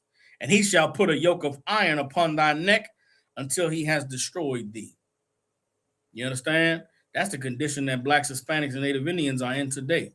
Because we have disobeyed the Lord, because we have not come back to being who he called us to be, we serve our enemies in want of all things, in hunger and thirst and in nakedness. Meaning what? We don't have any shame. You understand? We'll do anything for money. Do anything. Women will go to Dubai and get defecated on.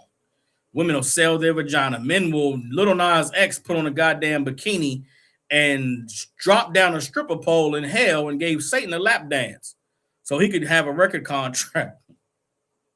That shit crazy even saying it, bro. That's what happened. So that he could be rich and he could be famous and he could have some money, Lil Nas X put on a bikini and slid down a stripper pole to give Satan a lap dance and then let the whole world see it on the video.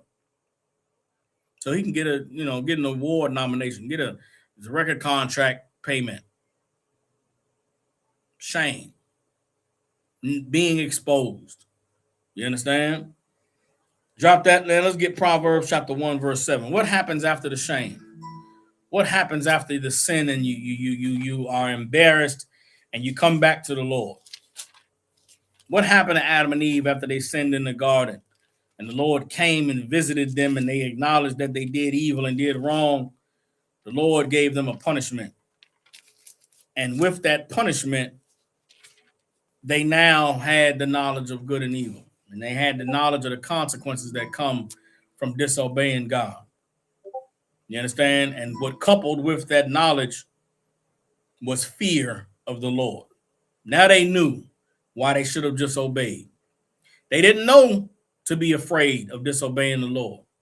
But now that they disobeyed, they knew that fear is what was going to keep them to obeying him going forward. You understand? This is Proverbs chapter 1, verse 7. It says, the fear of the Lord is the beginning of knowledge, but fools despise wisdom and instruction. Fear of the Lord is the beginning of knowledge. You understand? You want to be somebody who knows something, know that you should fear the God. Know that you should do what God said to do, because if you don't, punishment is what you're facing. And you should be afraid of the punishment. If you are afraid of the punishment, then you'll do what God said to do. Everybody understand? But fools despise wisdom and instruction.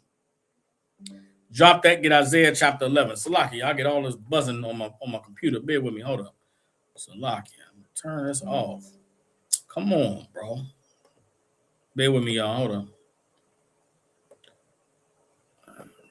All right, there we go.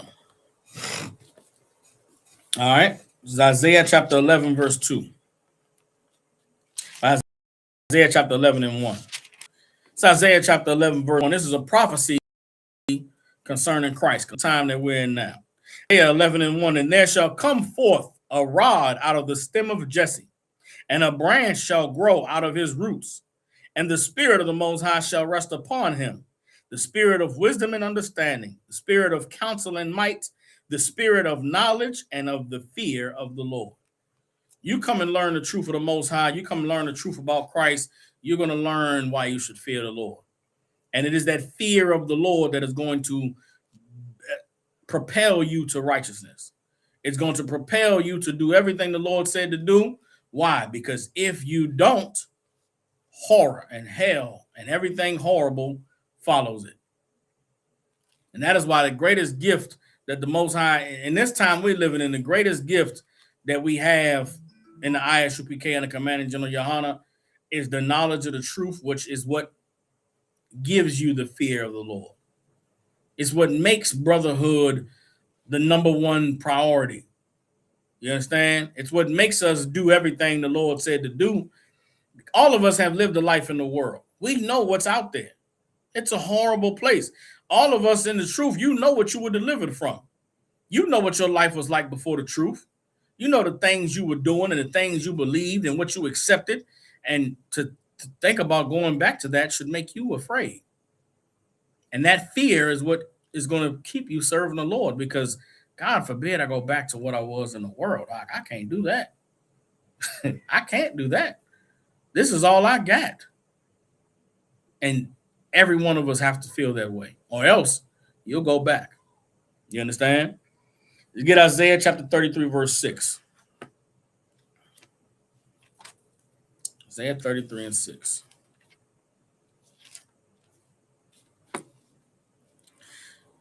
Isaiah 33 and 6 says, and wisdom and knowledge shall be the stability of thy times, and strength of salvation. The fear of the Lord is his treasure. The greatest gift that we have in today's time is the fear of the Lord. To know what happens if we dare turn our back on the Most High. And you should be strengthened by that fear. Don't fear the white man. Don't fear what people are going to say about you if you stop celebrating Christmas. Don't fear how your family going to look at you if you marry a man who believes in having more than one wife. Don't worry about what your job is going to think of you if you start wearing dresses and you stop putting weave in your hair and you start, rocking the shield of David. Don't you be afraid of that.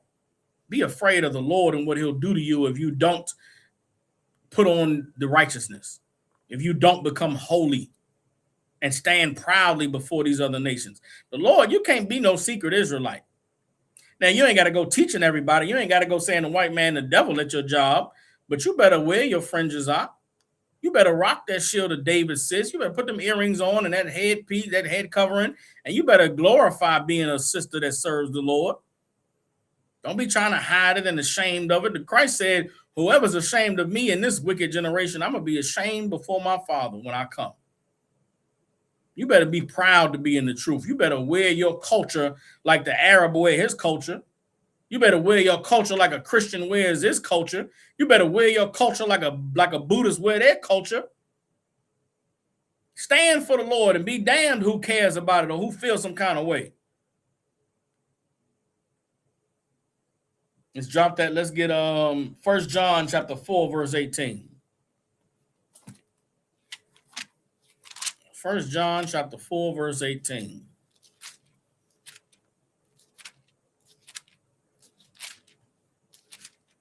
As we go into 1 John chapter 4, remember, love is keeping the commandments of God. Love is an action in the Bible. It's a verb. What is love? Love is that we keep the commandments. You understand? So as we read about love, love and fear go hand in hand. You cannot be afraid to love. And if you have love, then you cannot be afraid. Everybody understand? This is 1 John chapter 4, verse 18. It says, there is no fear in love, but perfect love casts out fear, because fear has torment. He that fears is not made perfect in love. We love him because he first loved us. What is that talking about? This is not talking about the fear of the Lord. This is talking about the fear of loving the Lord. You're afraid to love the Most High. You're afraid to really do what the Lord said to do. You're afraid to really become who God called you to be. Why? Because of what people are going to think, because of what my mama going to say and what my friends going to feel. Shame on you for putting the fear of people before the fear of God. If you love God, you will obey him. If you love God, you will do what he said to do. If you love God, you won't celebrate Valentine's Day. You won't celebrate the 4th of July. You won't celebrate Christmas. You won't celebrate Halloween. You won't celebrate, what else they got going? St. Patrick's Day. You ashamed of what people are going to think about you if you don't put on green for St. Patrick's Day? Shame on you. You should stand with the Lord and do what he said to do. You ashamed to go to the Passover. You ashamed to tell people, nah, man, I'm being in Houston on August 4th because I'm going to the Passover in the ISUPK and the Commanding General Yohana. You're afraid to do what the Bible says in Leviticus, the 23rd chapter, which is on the 14th day of the first month. Gather with your brothers and sisters and remember the Lord's Passover. It's shame on you, man. Do what the Lord said to do. Perfect love. Let's read it again. 1 John 4 and 18. There is no fear in love. If you love the Lord, what you afraid of? Not a goddamn thing. You understand? But perfect love casts out fear. If you're righteous, if your love for the Most High is perfect, then you won't be afraid of anything that could happen. Because fear has torment. Fear of the white man and fear of this society and this world will torment you. It will torment you to try to live this life, but be afraid of what people are going to think or what people are going to say. Damn what they think or what they say. Don't torment yourself. You think the Lord called you out of the world to come into the truth, to learn the truth about him and to live the life he called you to live, for you to be tormented by what people think of you, for you to be tormented by who might leave your life or who might turn their back on you. If somebody turns their back on you for serving the Lord, then damn them. Their love for you is not genuine. It's not real. Anybody that would not be happy and proud of you for giving your life to the Lord and obeying him, damn them. They are not good for your life anyway. Fear has torment. You understand? He that fears is not made perfect in love. You can't be righteous if you're afraid of what serving the Lord is going to cost you. 1 John 4 and 19. We love him because he loved us first. Verse 20. If a man say, I love God and hates his brother, he is a liar. For he that loves not his brother whom he has seen, how can he love God whom he has not seen? Verse 21, and this commandment have we from him, that he who also loves God loves his brother also. That's a scripture that's cut some of you sisters. Some of you sisters so goddamn selfish and wanting a man all to yourself. What about all these single women out here? What about all these women that can't find a man? You think you deserve to never have to share your man. You think you deserve a man to love you and only you? How selfish are you? Think of your man and think of how he loves you and he been there for you and he watch over you and take care of you and he do the things that a man has to do to love a woman. And you withhold that from another woman because you stingy, because you selfish, because you don't share. You a bitch and a monster. Shame on you for not allowing that man's greatness to be experienced by another woman. You hate other women so much that you don't want a woman that's single and miserable to experience a good man like you. What did you do to deserve to have a good man that this other woman can't have no man? She got to go without a man because you got a good man and you don't want nobody else to have him. Some of you women better check your spirit because the Lord going to give that man to all the women. He going to make sure that man get 3-4 more women that are better than you. You should just go ahead and let him have one. You willingly serve that man up to a woman that is deserving. You go bring that woman into the truth and teach her about the love, the wonderful love of God. And there's a beautiful, amazing man you have. And let that man decide if he want to be with that woman and you deal with it. Or else the time going to come, the Lord going to make sure he get 4 other women that's better than you. And you're going to sit around and look at these 4 women that don't even know you, ain't got no kind of relationship with you, might not even like you. And you're going to have to just deal with it. One way or another, the Lord said we're going to keep his commandments. You think you special. Everybody, all these other women got to share their husbands. They got to keep the Lord's commandments. A man can have more than one woman. But you the one special bitch that don't got to share your man. Shame on you. The Lord going to make sure that brother get wives. And it's going to be a glorious, wonderful thing. You understand? Drop that one more scripture to close out the class and to bring full circle the shame and the nakedness that Adam and Eve felt in the garden. In the end, when we fulfill the requirements that the Lord has given to us to bring the kingdom of heaven and to have our King Christ return and to set the earth in order, this is the end result. There was a time that we were naked, that we were ashamed. There was a time in the garden where Adam and Eve knew that they had done wrong and felt naked and tried to cover themselves with fig leaves because of the tree that was in the midst of the garden. But there's a time coming where that tree that was in the midst of the garden is going to experience what Adam and Eve experienced.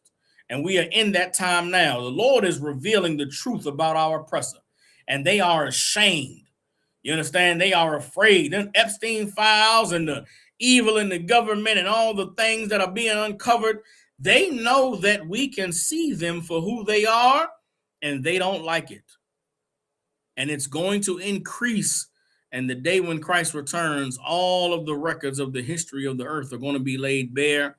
And the shame of this oppressor is going to be what covers them. Right now, they're covered in glory and with power and strength and influence over the earth. There is a shame that is coming that is going to cover them. You understand? Let's get Isaiah chapter 47. Read verse 1, then we're going to go to the book of Obadiah. All right. It's Isaiah chapter 47, verse 1. It says, "Come down and sit in the dust, O virgin daughter of Babylon. Sit on the ground. There is no throne, O daughter of the Chaldeans, for thou shalt no more be called tender and delicate." Who is the daughter of Babylon?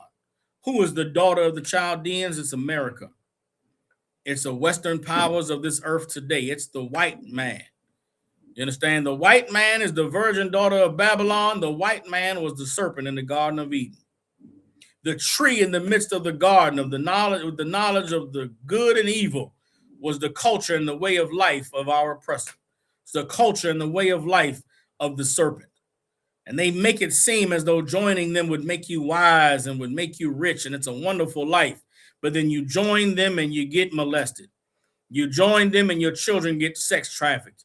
You join them and the men are bending over and grabbing their ankles and the women are being shared. You understand? Like a I don't know, like something gay men share.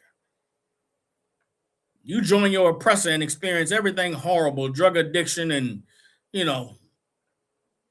violence in relationships. All horrible things come from being joined to our oppressor and their culture. But there's a day coming where they're going to be told to sit and come down from their high seat. Verse 2, take the millstones and grind meal, uncover thy locks, make bare the leg, uncover the thigh, pass over the rivers. Meaning they're going to have to go on the run. And they're not going to be delicate and tender and beautiful in that day. They're going to be like fugitives on the run. You understand? Verse 3, thy nakedness shall be uncovered, yea, thy shame shall be seen. I will take vengeance, and I will not meet thee as a man. The Lord said that their shame and their nakedness is going to be uncovered. Epstein files is a part of that shame and that nakedness being uncovered. Bill Gates giving his wife an STD and then talking about the little girls, the young women that they liked at these parties. That is so shameful to these rich, powerful people. They thought they would hide and live in the darkness forever. Not when there's a power in the universe that said that what is done in darkness is going to come to light. The light is beginning to shine. And as we continue to stand in the truth and stand in the righteousness of the Lord, that light is going to cover everything. And all the things that have been hidden and in the dark, they will be exposed. You understand?